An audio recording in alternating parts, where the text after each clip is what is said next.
World news today চ্যানেলে আপনাকে স্বাগতম। আপনার জন্য নিয়ে এসেছি বিশ্বজুড়ে তেল বাজারে তৈরি হওয়া বড় অস্থিরতার খবর নিয়ে।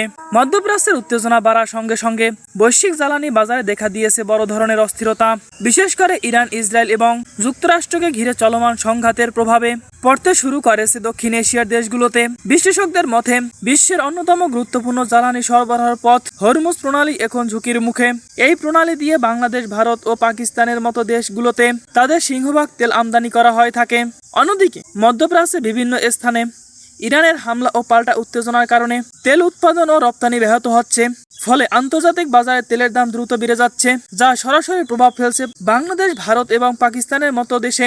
বিশেষজ্ঞরা সতর্ক করে বলেছেন, এই পরিস্থিতি দীর্ঘস্থায়ী হলে জ্বালানি সংকট, পরিবহন খরচ বৃদ্ধি এবং নিত্যপণ্যের দাম আরও বেড়ে যেতে পারে। তেলের বাজারে এই অস্থিরতা শুধু মধ্যপ্রাচ্যে সীমাবদ্ধ নয়, এটি এখন পুরো বিশ্বের অর্থনীতির জন্য বড় চ্যালেঞ্জ হয়ে দাঁড়িয়েছে।